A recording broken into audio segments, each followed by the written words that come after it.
أعوذني له من الشيطان وخدلي منا فيها الأوتان.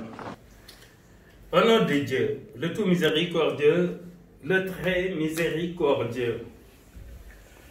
La bonté pieuse ne consiste pas à tourner vos visages vers le levant ou le couchant. Mais la bonté pieuse est de croire en Dieu, au jour dernier, aux anges, aux prophètes et leurs livres.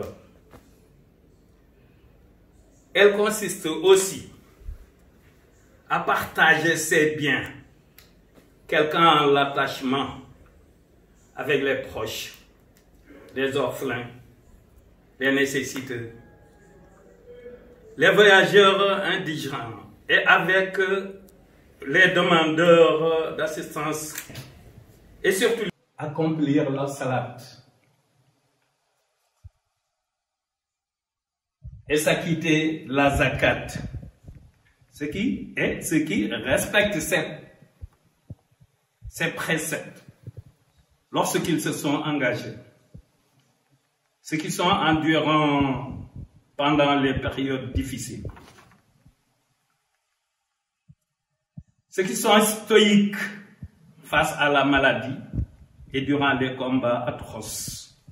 Ceux-là sont en effet les véridiques et représentent les pieds.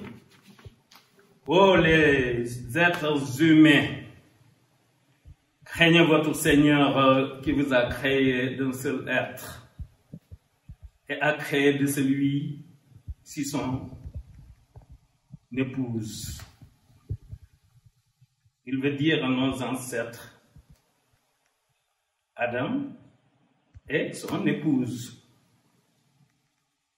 Et qui de ces deux-là a fait répandre sur la terre une progéniture d'hommes et de femmes. Craignez Allah, au nom duquel vous vous implorez les uns les autres, et craignez de rompre les liens du sang. Certes, Allah vous observe parfaitement. Louange, selon Cheikh Ahmadou Bamba Khadim Rassoul, le serviteur privilégié du sceau des prophètes, louange et reconnaissance reviennent à mon Seigneur pour toujours. Que la paix soit sur le prophète Mohammed, l'élu le plus pur. Oh, vous les juifs et les chrétiens, vous avez défié le restaurateur qui oblige à la justice, l'impérial. Je loue sa sainteté, lui qui est le sérénissime, le patient. De sa patience, je défie tous mes créants.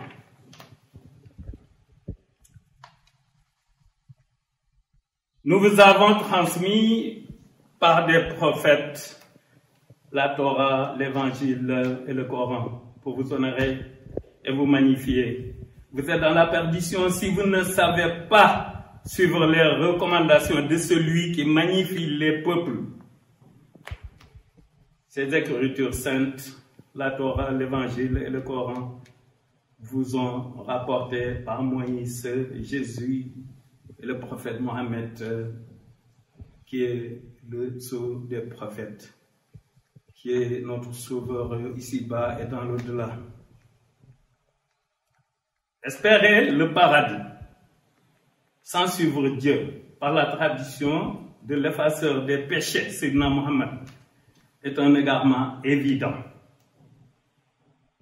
Vouloir aimer Dieu en détestant le prophète Mohammed est pure idiotie, assortie d'un égarement et d'une imprudence.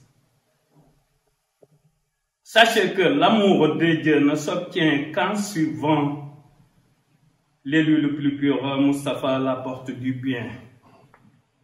Que Dieu soit avec nous tous. Wassalamu ala man